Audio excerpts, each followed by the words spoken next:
올 겨울 한파 만만치 않네요. 전국이 꽁꽁 얼었습니다. 이런 날은 유난히 몸에 힘을 막 주게 되잖아요. 거기다 눈이 좀 쌓인 곳이 있어서 혹시나 미끄러질까봐 더 살금살금 걷게 되는 것 같아요. 평소보다 긴장했더니 겨우 요만큼 걸었는데도 어깨가 뻐근합니다. 하루를 시작하기 전에 좀 풀어줘야겠죠? 우선 마음부터 녹여볼까요? 2023년 1월 26일 새벽 기도의 말씀입니다. 빛은 우리에게 어떤 유익을 줄까요? 두 가지로 생각해 보겠습니다. 첫째로, 빛은 우리에게 생명을 줍니다. 이 세상의 모든 생명은 빛을 통해서 생명을 얻습니다. 식물의 광합성이라든지 동물의 생명 활동도 빛이 없으면 그 모든 활동이 중단되죠. 따라서 생명은 빛으로부터 출발합니다. 또한 빛은 모든 곰팡이들을 멸균하는 능력이 있습니다. 심지어 햇빛을 너무 오랫동안 보지 않으면 우리 눈동자 속에도 곰팡이가 생긴다고 그래요. 그리고 햇빛이 없으면 우울증이 생긴다고 하죠. 의학적으로도 이런 이야기를 합니다. 우리가 햇빛을 많이 보지 못하면 우리 몸속 호르몬 중에 멜라토닌이라는 호르몬이 거의 만들어지지 않는데, 이 멜라토닌이 없으면 사람을 착 가라앉게 만드는 수면작용이 생기고 우울증이 생긴다는 것이죠. 그래서 우울증에 빠진 사람들의 특징이 무엇인 줄 아십니까? 절대 집 밖으로 나오려고 하지 않죠. 이불을 뒤집어 쓰고 햇빛을 보려 하지 않습니다. 그런 식으로 오래 있다 보면 자기도 모르게 우울증에 걸리게 되는 것이죠. 반면에 우울증을 해결하는 방법은 간단합니다. 밝은 빛이 들어오는 곳에 병동을 차려놓고 아침부터 저녁까지 계속해서 햇빛을 쬐도록 합니다.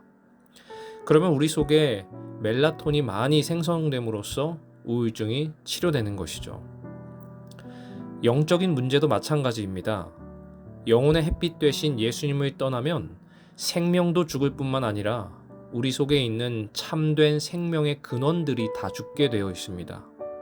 그래서 우리가 우울증에 빠지게 되고 죽음에 이르게 되고 참된 능력을 잃어버리는 그런 안타까운 모습으로 전락하게 되는 것이죠.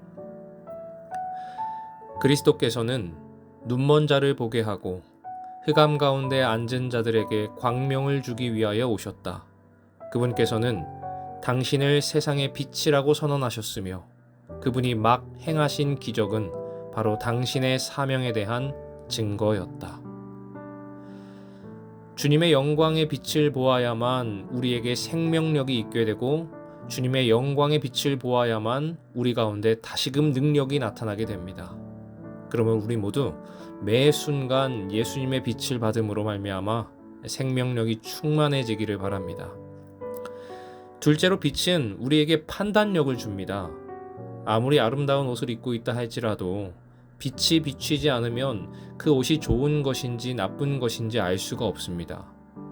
빛 자체도 그렇지만 빛을 통해서 또 다른 것을 판단할 수 있는 정확한 판단력을 얻는 것도 중요합니다. 그러므로 우리에겐 예수님의 빛이 있어야만 온전한 판단이 가능한 것이죠. 유물론이라는 어둠 속에서 인간을 보면 인간은 동물과 다를 것이 없습니다. 인간이나 동물이나 똑같습니다. 그래서 유물론에 빠져 있으면 사람들을 막 학살하게 되어 있습니다. 그래서 스탈린이 2천만 명을 학살했고, 캄보디아에 공산 정권이 들어섰을 때 300만 명을 학살했습니다. 반면에 예수 그리스도의 빛으로 인간을 보니까 인간이 무엇입니까? 하나님의 형상입니다. 따라서 예수님을 믿는 자만이 진정으로 인간의 가치를 알 수 있고 인간을 존중할 수 있는 그런 은혜를 받는 것이죠. 서양에선 입양아들의 상당수가 정신박약아이거나 신체장애자들이라고 합니다. 그런데 이런 정신박아나 신체장애자들을 입양해가는 사람들은 거의 기독교 문화권 사람들이라고 그래요. 그들이 정신박약아나 지체장애자들을 입양할 수 있는 원동력이 어디에 있을까요? 만약에 유물론으로 본다고 하면 이 아이들은 가치 없는 생명입니다. 그런데 그리스도인들은 그들을 어떤 존재로 봅니까? 하나님의 형상으로 봅니다. 예수께서 피 흘려 사신 귀중한 존재로 여기는 것입니다. 그러니까 정신 박약아도 품을 수 있고 지체 장애아도 품을 수 있는 것이죠. 예수님의 빛이 들어갈 때 인간을 보는 관점이 이렇게 달라집니다. 그러므로 우리도 온전한 판단을 내리는 참된 지혜를 가진 사람이 되기 위해 예수님의 빛 가운데 늘 거해야 할 것입니다. 예수님의 빛 가운데서 판단하면 성공의 기준점이 달라집니다. 예수님의 빛 가운데서 판단하면 부유함의 기준점이 달라집니다.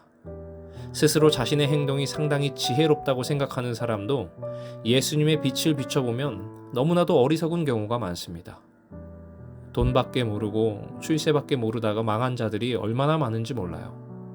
인생이 70이요 강건하면 80이라고 했는데 그 짧은 인생을 헛된 것을 얻으러 나아가는 하루살이 인생으로 살아가고 있다는 것을 모르고 사는 것이죠.